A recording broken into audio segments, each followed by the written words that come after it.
Olá, boa noite.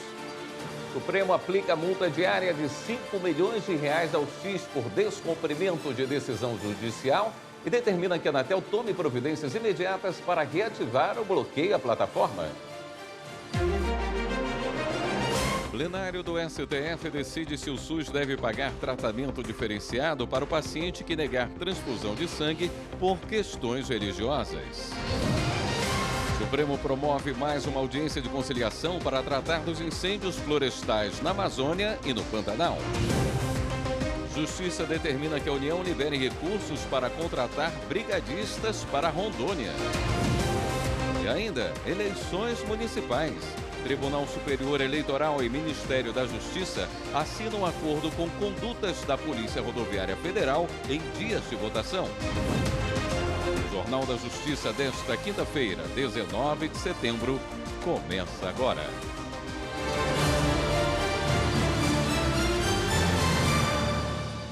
O Supremo Tribunal Federal multou a rede social X em R$5 milhões por dia por descumprimento de decisão judicial. A repórter Viviane Novaes traz as informações. A multa diária de R$5 milhões já começou a valer nesta quinta-feira. O ministro Alexandre de Moraes tomou a medida porque a rede social X voltou ontem a ficar disponível para os usuários brasileiros. No final de agosto, o ministro havia bloqueado a plataforma por não ter um representante legal no país. O acesso de brasileiros à rede social foi possível depois que a empresa do bilionário Elon Musk mudou seus servidores de internet, dificultando o bloqueio pelas operadoras. Isso permitiu que usuários até mesmo publicassem na plataforma. O X passou a usar endereços de IP vinculados a servidores que, segundo o ministro Alexandre de Moraes, foram criados para burlar a decisão judicial de bloqueio. Para o ministro, não há dúvidas de que a plataforma X, sob o comando direto de Elon Musk, novamente pretende desrespeitar o poder judiciário brasileiro, pois a Anatel, Agência Nacional de Telecomunicações, identificou a estratégia utilizada para desobedecer a ordem judicial proferida nos autos. Moraes determinou que a Anatel adote providências para manter a suspensão do funcionamento do X Brasil, suspendendo, inclusive, o uso pela plataforma de novos acessos. O prazo é de 24 horas. O ministro também determinou que o Twitter, a TI Brasil Holdings e o X Brasil suspendam a utilização de novos acessos. Caso o X não pague a multa, os valores devem ser quitados pela Starlink, empresa de tecnologia também vinculada a Elon Musk. O ministro Alexandre de Moraes também deu prazo de 24 horas para que a empresa indique um representante no Brasil. Sem esse representante, não há como advogados assumirem as causas que tramitam no STF contra a plataforma. O Supremo determinou a suspensão dos efeitos da Lei Estadual de Mato Grosso, que prevê sanções a ocupantes ilegais de propriedades privadas, urbanas e rurais do Estado. Os detalhes com a repórter Manuela Borges. Pela lei do Estado de Mato Grosso, aprovada nesse ano, ocupantes ilegais de terra e invasores de propriedades privadas rurais e urbanas não poderão receber auxílio e benefícios de programas sociais do governo do Estado. Também ficam impedidos de tomar posse em cargo público de confiança ou firmar contrato com o poder público estadual. Em decisão liminar, ou seja, provisória e urgente, o ministro Flávio Dino, do STF, atendeu a um pedido da Procuradoria-Geral da República, que entendeu ser inconstitucional a Lei Estadual de Mato Grosso. O ministro afirmou que, se a legislação continuasse em vigor, haveria o risco de dano irreparável às pessoas que dependem de auxílios e benefícios sociais para sobreviver. Ao analisar o pedido, Flávio Dino observou que as sanções previstas na Lei de Mato Grosso para delitos já definidos pelo Código Penal, como a violação de domicílio e a posse de um bem de forma ilegal, vão além do que prevê a legislação federal. Na avaliação do magistrado, os deputados de Mato Grosso invadiram a competência da União de legislar sobre direito penal. Para o ministro Flávio Dino, a tentativa de se criar um direito penal estadual abala as regras da federação, traz insegurança jurídica e ainda cria o risco de uma multiplicação de normas inconstitucionais similares. A liminar agora será submetida à análise do plenário virtual do STF, marcada para a segunda semana de outubro. Você já ouviu falar em Sugar Daddy? Como são chamados homens mais velhos que sustentam meninas mais jovens em troca de um relacionamento. Pois a 5ª turma do Superior Tribunal de Justiça entendeu que esse tipo de relação, mesmo com adolescente maior de 14 anos, configura crime de exploração sexual. Quem explica a decisão é Samanta Peçanha. As redes sociais estão aí para conectar as pessoas. Cada um tem um propósito para usar as plataformas. Tem gente, por exemplo, que utiliza o mundo virtual para encontrar companhia em troca de benefícios econômicos. São páginas específicas onde interessados se cadastram para conhecer pessoas dispostas a bancar ou serem bancadas por alguém. São as plataformas de relacionamento Sugar. Sugar Daddy ou Mommy descreve uma pessoa mais velha, geralmente economicamente estável, que oferece suporte financeiro e benefícios materiais a uma pessoa mais jovem, chamada de Sugar Baby, em troca de companhia, relacionamento amoroso ou favores sexuais. A questão é quando a relação Sugar envolve menores entre 14 e 18 anos de idade. Foi o que ocorreu em 2021. Na ocasião, um americano conheceu uma menina de 14 anos em um site e prometeu ajudá-la na carreira de influencer digital. Para isso, a menor foi submetida a atos libidinosos. O estrangeiro foi condenado a 10 anos de prisão em primeira instância. O Tribunal de Justiça do Rio de Janeiro reduziu a pena para 4 anos e 8 meses. A condenação foi mantida pela 5ª turma do STJ. O relator do caso foi o ministro Ribeiro Dantas. Ele fundamentou o voto com base no artigo 218b, parágrafo 2º, inciso 1 do Código Penal. A lei prevê reclusão de 4 a 10 anos para quem pratica conjunção carnal ou outro ato libidinoso com alguém menor de 18 e maior de 14 anos. Para o relator, a legislação estabelece penas rigorosas para aqueles que facilitam ou promovem a prostituição ou outra forma de exploração sexual de menores de 18 anos. O ministro lembrou que a violação da lei fere os princípios de proteção à dignidade e ao desenvolvimento saudável dos jovens. Ainda durante o julgamento, Ribeiro Dantas explicou que a intenção da lei é prevenir que adultos usem de manipulação, poder econômico ou influência para envolver adolescentes em práticas sexuais. Ele comentou também dos desafios atuais da proteção aos menores expostos mais cedo a conteúdos sexuais, tanto das redes sociais quanto em sites de conteúdo adulto. Para além disso, ele ponderou sobre a falta de educação sexual adequada, que proporcione aos menores informações sobre consentimento, limites pessoais e respeito mútuo. Esta especialista em adolescência ressalta que as famílias devem acompanhar como os filhos e filhas utilizam as redes sociais, quais assuntos acessam, quais pessoas se relacionam, que conteúdos têm curiosidade em ver.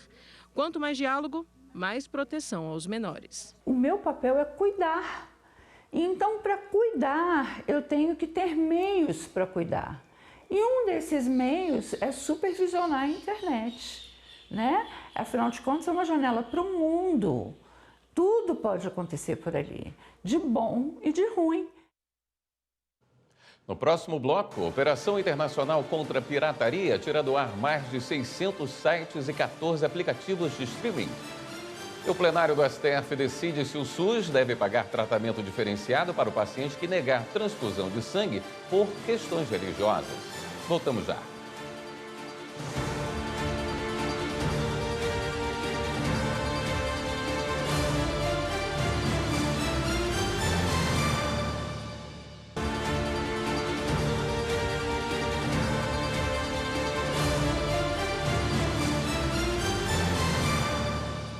O plenário do Supremo julga se a liberdade religiosa justifica o pagamento de tratamento de saúde diferenciado pelo Estado.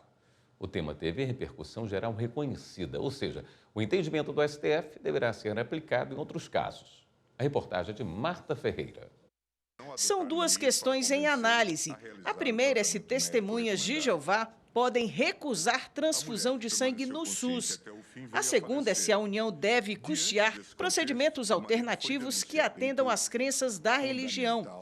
A discussão envolve direitos fundamentais previstos na Constituição, como a saúde, a dignidade da pessoa humana, a legalidade, a liberdade de consciência e de crença.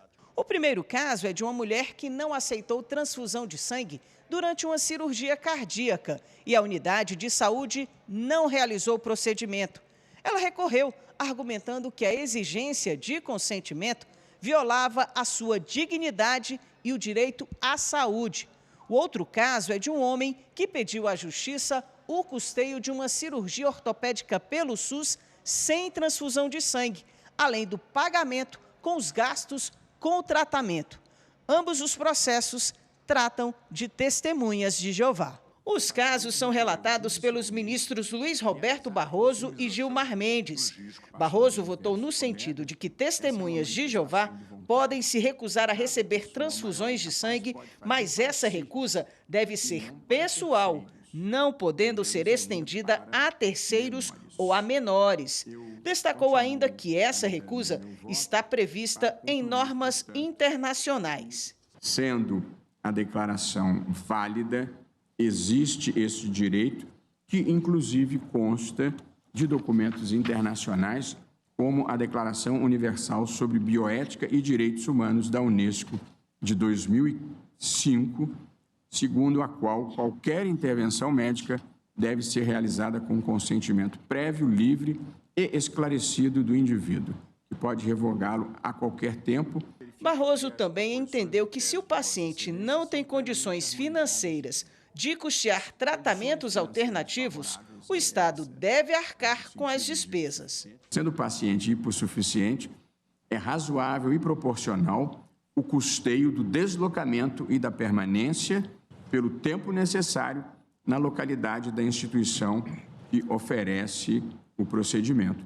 E o Supremo, e aqui entra em questão um conceito muito importante que nós já utilizamos aqui e que normalmente é aplicado a pessoas com deficiência, mas acho que pode ser aplicado em qualquer circunstância que envolva direitos fundamentais, que é o direito à adaptação razoável. E nós já decidimos isso em questões precedentes aqui, permitindo, por exemplo, que em concurso público, candidato que por motivo religioso não pudesse fazer num determinado horário, que pudesse fazer mais tarde. No Exame Nacional de Magistratura, recentemente, nós fizemos essa possibilidade. No mesmo sentido, votou o ministro Gilmar Mendes. O que se sustenta é que o direito à vida digna parte do pressuposto de que um adulto capaz e consciente pode dirigir suas ações e condutas de acordo com suas convicções religiosas, a significar que mesmo naquelas determinadas situações nas quais atuar de acordo com a fé professada põe circunstancialmente em risco a própria vida, subsiste o direito de escolha quanto à submissão ou não a determinado tratamento de saúde. A manifestação da vontade do paciente adulto deve ser consciente e informada, sendo admissível a sua declaração por escrito em diretivas antecipadas de vontade. O ministro Flávio Dino acompanhou os votos dos relatores, com a inclusão de algumas propostas. Eu sugiro a Vossa Excelência, assim como ao ministro Gilmar, que essa temática, sobretudo das crianças e dos adolescentes, esteja pelo menos na emenda. Porque acho que essa é uma questão fundante de uma característica do nosso sistema constitucional, qual seja aquilo que consta do artigo 227 da Constituição, a melhor proteção do interesse das crianças e dos adolescentes, para evitar, claro, mal-entendidos na aplicação da tese. Polícia Federal combate o transporte irregular de madeira em Rondônia. Operação internacional contra a pirataria tira do ar mais de 600 sites e 14 aplicativos de streaming. E Polícia Federal prende vereadora na Paraíba.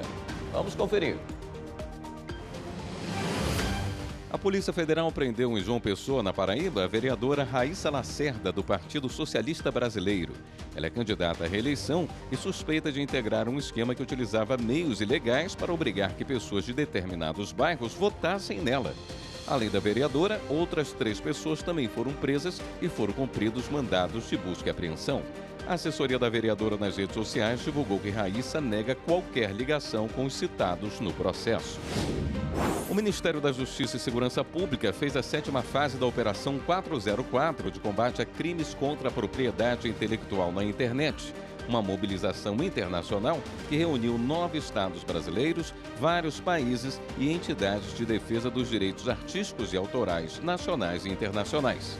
Conteúdos em áudio e vídeo, como jogos e músicas, foram removidos, além do bloqueio e suspensão de 675 sites e 14 aplicativos de streaming ilegais. 8 pessoas foram presas no Brasil e na Argentina. O IBAMA e a Polícia Federal fizeram operação de combate ao transporte irregular de madeira. Foram cumpridos mandados de busca e apreensão em uma madeireira e na casa do representante legal da empresa na cidade de Castanheiras, em Rondônia. A operação foi após a apreensão de um caminhão carregado de madeira sem documento de origem florestal. Durante as buscas foram encontrados 2 caminhões com toras de madeira de diferentes espécies sem documentação. O Superior Tribunal de Justiça lançou o programa STJ Internacional durante o evento de cooperação entre os poderes judiciários do Brasil e de países da África. Jéssica Castro. O programa STJ Internacional foi criado para fortalecer o diálogo e a cooperação técnica com diversos países e promover avanços na prestação jurisdicional, tendo como início esta parceria com os países africanos. O evento reuniu ministros do STJ e embaixadores para explorar possibilidades de fortalecimento da cooperação judicial entre o STJ e a África. O presidente do STJ, ministro Herman Benjamin, destacou que as parcerias permitem o acesso a melhores práticas e soluções inovadoras. É um programa organizado, começo, meio e fim, com prioridades, mas fizemos questão, eu e meus colegas, as senhoras ministras e ministros, de fazer o lançamento desse programa STJ Internacional com a África. Um dos objetivos dessa reunião é nós colhermos os subsídios, as ideias das senhoras e senhores embaixadores, como que nós podemos melhor trabalhar em conjunto com os países africanos. A cooperação entre Brasil e África no âmbito judicial ainda ocorre de maneira esporádica e o encontro buscou áreas e temáticas que têm um grande potencial para a troca de experiências e para uma cooperação mais direta entre diferentes nações. Os debates apontaram que as principais áreas que podem ser objeto de partilha de experiências e de cooperação judicial são crime organizado internacional, a proteção dos direitos humanos e do Estado de Direito, além de meio ambiente, mudanças climáticas e o uso de tecnologias avançadas em tribunais de justiça. O embaixador Carlos Sérgio Sobral Duarte realizou a palestra de abertura do evento e pontuou a importância da relação internacional em diversas áreas de atuação. Não faltam oportunidades de cooperação, porque que seja na área judicial, que seja na área penal, que seja na área eleitoral, são muitas as vertentes em que essa cooperação pode se desenvolver, independentemente dos sistemas jurídicos, que também são diferentes entre os países africanos. O embaixador de Camarões no Brasil destacou que há uma relação histórica entre o Brasil e o continente africano e que aumentar o engajamento sob aspectos técnicos dessa interação pode representar grandes ganhos. Após o evento, os participantes fizeram uma visita pelo tribunal para conhecer as instalações e o funcionamento dos setores. O evento completo pode ser assistido no canal do STJ no YouTube.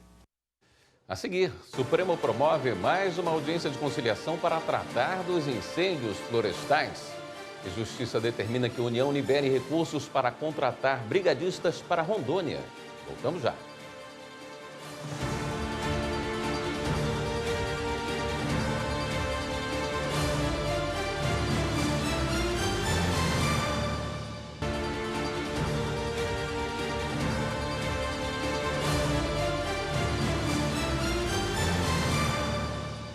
Produtores rurais que resistirem a atualizar o cadastro ambiental rural para escapar de exigências de compensação poderão perder acesso a financiamentos públicos. Essa foi uma das medidas determinadas pelo ministro Flávio Dino, do Supremo Tribunal Federal, durante a audiência de conciliação com governadores para discutir os incêndios florestais. A repórter Carolina Chaves acompanhou o encontro e tem os detalhes. Esta foi a segunda audiência de conciliação para discutir medidas efetivas de combate aos incêndios florestais que atingem todo o país. O encontro foi convocado pelo ministro Flávio Dino no âmbito de 3 ações apresentadas por partidos políticos. Na semana passada, o ministro reuniu representantes da União.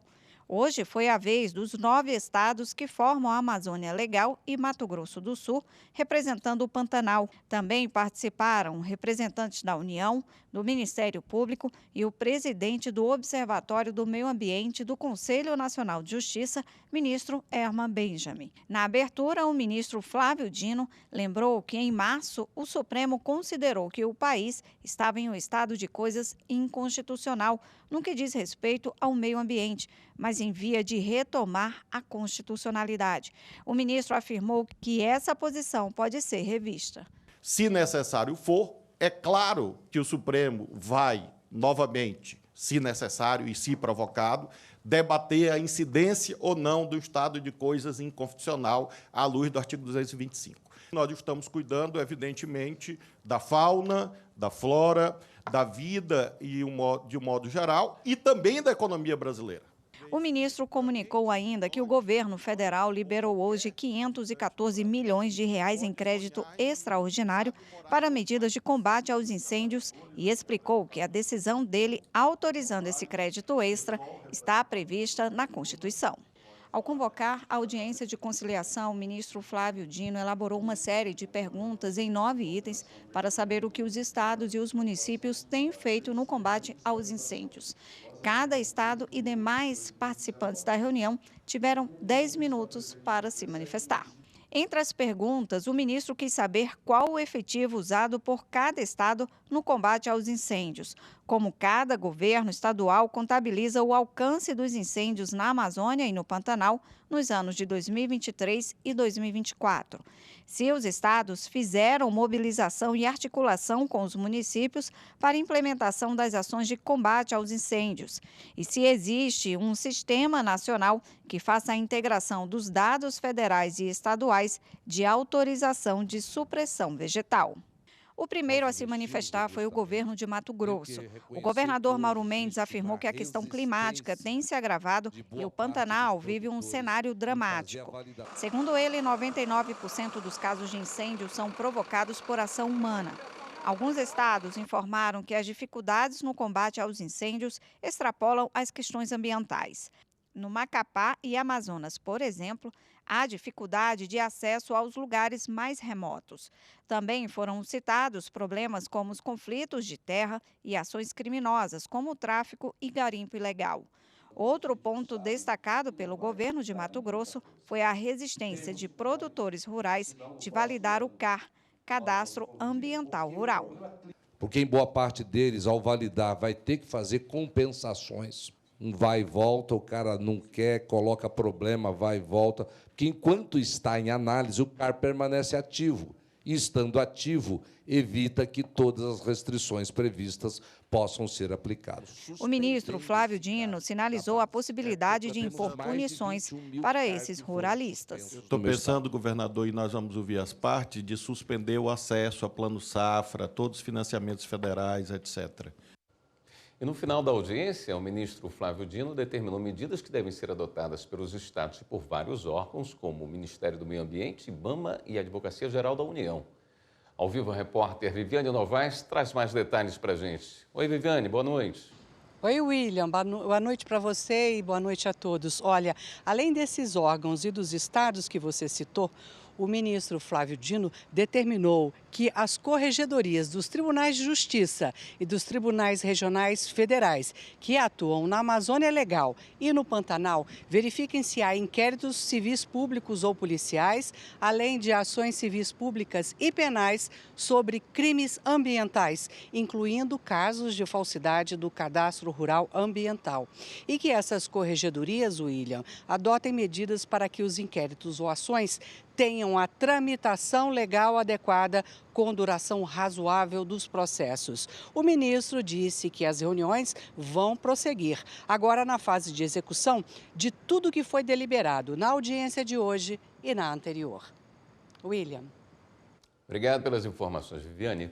A Justiça Federal determinou que a União libere recursos para reforçar o combate a queimadas em Rondônia. Está prevista a contratação de 450 brigadistas. A decisão já foi encaminhada ao Supremo Tribunal Federal numa ação que trata de medidas para combater incêndios florestais na Amazônia e no Pantanal. Repórter Pablo Lemos. Só no mês de agosto foram registrados mais de 4.500 focos de incêndio em Rondônia, segundo o Instituto Nacional de Pesquisas Espaciais. E já nos primeiros 15 dias de setembro, foram mais de 1.500 registros. A capital, Porto Velho e região estão no epicentro da poluição atmosférica extrema, registrando o pior índice de qualidade do ar do planeta, ao lado de Rio Branco, no Acre. Em meio a esse cenário, a Justiça Federal atendeu a um pedido do Ministério Público Federal e determinou em caráter urgente que a União libere recursos para a contratação de 15 brigadas com 30 brigadistas temporários cada, totalizando 450 profissionais, que devem atuar junto à Superintendência do IBAMA em Rondônia. A decisão incluiu o deslocamento da Força Nacional de Segurança para garantir patrulhamento do entorno das áreas de combate às queimadas, bem como a escolta dos agentes brigadistas. Outra determinação é que seja fornecido pelo menos um helicóptero equipado com dispersores de água e tripulação treinada. Na ação, o MPF também pediu que a União seja condenada a pagar 50 milhões de reais de compensação pelos danos morais coletivos, a serem revertidos ao reflorestamento de áreas públicas desmatadas e atingidas pelos incêndios no estado. O Ministério Público Federal entende que, nesse momento de urgência, todos os esforços precisam ser para o combate às chamas e apagar o fogo, para que a fumaça possa ir embora de Rondônia e do resto do país. Depois que a crise passar, iremos aprofundar as ações de investigação criminal e de responsabilização também civil, para prender as pessoas que cometeram esses crimes e também para estudar medidas de confisco de terras amparadas na legislação federal. A decisão da Justiça Federal em Rondônia foi encaminhada ao ministro do STF, Flávio Dino. Ele é o relator de uma ação que trata de medidas para combater incêndios florestais na Amazônia e no Pantanal. Recentemente, o ministro autorizou o governo a usar créditos extraordinários, sem limites da Lei de Responsabilidade Fiscal, para combater as queimadas. Ele também liberou o uso de recursos contingenciados da Polícia Federal para apurar os crimes ambientais. A Justiça Federal informou que em até 10 dias deve fazer uma audiência de conciliação com o Ministério Público Federal e a União. E a Comissão de Meio Ambiente do Conselho Nacional do Ministério Público começa a colocar em prática o chamado Plano Estratégico Nacional de Atuação dos Ministérios Públicos no combate aos incêndios florestais e seus impactos. Repórter Manuela Borges tem os detalhes. O Plano Estratégico dos Ministérios Públicos no combate aos incêndios florestais inclui programas de capacitação e conscientização, acordos de prevenção e projetos de recuperação de áreas atingidas pelas queimadas, um programa de saúde e segurança para os brigadistas e assistência às vítimas, ações repressivas, além da criação de um comitê nacional e outros estaduais de combate ao fogo. 53 membros e coordenadores dos ministérios públicos de todo o país estão envolvidos com o projeto para reduzir os efeitos das queimadas. A ideia é que haja uma atuação coordenada e estratégica para priorizar soluções sustentáveis que possam prevenir e minimizar as consequências do fogo. O documento incorpora práticas bem-sucedidas de prevenção e combate a incêndios nos estados de Mato Grosso do Sul, São Paulo e Tocantins. Também elenca os impactos na saúde pública, na fauna e flora, nos recursos hídricos, no solo e na agricultura.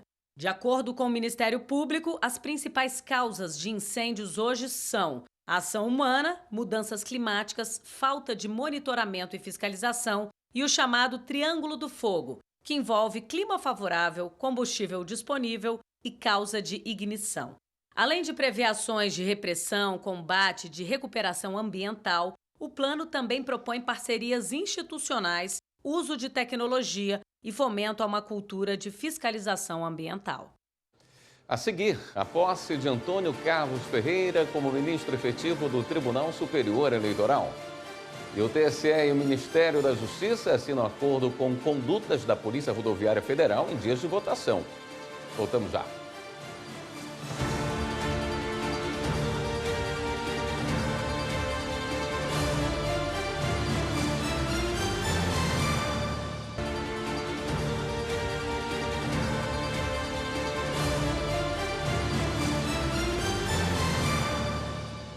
Antônio Carlos Ferreira, ministro do Superior Tribunal de Justiça, foi empossado hoje como ministro efetivo do Tribunal Superior Eleitoral.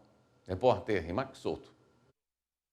Ao dar as boas-vindas, a ministra Carmen Lúcia, presidente do TSE, falou da competência do ministro Antônio Carlos Ferreira. É uma enorme honra poder contar com o talento de Vossa Excelência, com o empenho de Vossa Excelência, com o desempenho, principalmente, voltado a a todas as eleitoras e eleitores brasileiros. O ministro Antônio Carlos Ferreira falou da satisfação em assumir o cargo na Justiça Eleitoral, justamente em um ano de eleições municipais. O tribunal vem cumprindo ao longo de sua história essa missão de respeitar o eleitor, de defender a democracia.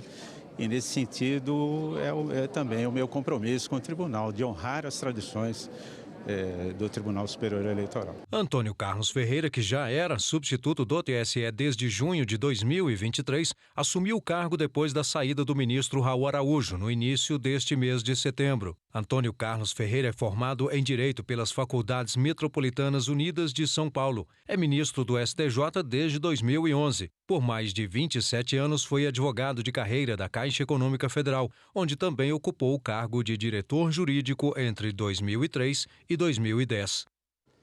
Tribunal Superior Eleitoral e Ministério da Justiça assinaram nesta quinta-feira uma portaria que proíbe a Polícia Rodoviária Federal de bloquear estradas no dia das eleições municipais sem aviso prévio.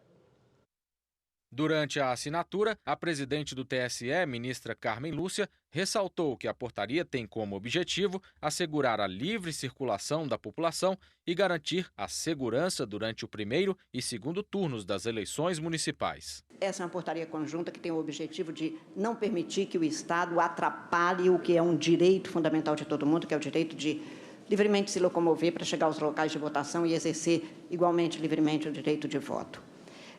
A vida é aprendizagem, aprendemos que, embora seja, e podia-se dizer que Savassandir, não precisa de ninguém dizer que o Estado tem que assegurar a livre circulação nas estradas, rodovias, ruas, praças deste país, até porque a praça é do povo. Entretanto, experiências extremamente melancólicas, para dizer o mínimo, contrárias à democracia, nos levam a ter que adotar esse tipo de providência para que o eleitor tenha a garantia, a segurança e a tranquilidade de que no dia das eleições ele circulará livremente, nem as forças federais, nem forças estaduais, como já proclamamos aos tribunais regionais eleitorais, que deverão também fazer esse tipo de atuação conjunta com as forças de segurança, poderão deixar de cumprir a sua finalidade. A portaria também estabelece que, caso não haja flagrante de desrespeito às regras de segurança no trânsito ou crime, a necessidade de qualquer bloqueio deverá ser comunicada à presidência do Tribunal Regional Eleitoral, acompanhada da justificativa de escolha do local e indicação de rotas alternativas para a livre locomoção das pessoas. Além disso, a abordagem de veículos e condutores será legítima se motivada ao impedimento do tráfego de veículos em condições comprovadamente caracterizadoras de infração de trânsito e que coloquem em risco as pessoas no momento da realização da operação. De acordo com o ministro da Justiça e Segurança Pública, Ricardo Lewandowski, a assinatura do documento nesse momento eleitoral estabelece a obrigação do Estado em garantir a presença das eleitoras e eleitores nas urnas. Esta é uma obrigação do Estado e significa que nós não queremos e não veremos a repetição dos vergonhosos atos que ocorreram no passado recente, em que os eleitores foram impedidos por forças do próprio Estado de se locomoverem livremente até o local das eleições. Esta edição do Jornal da Justiça fica por aqui. Obrigado pela companhia. Uma ótima noite para você.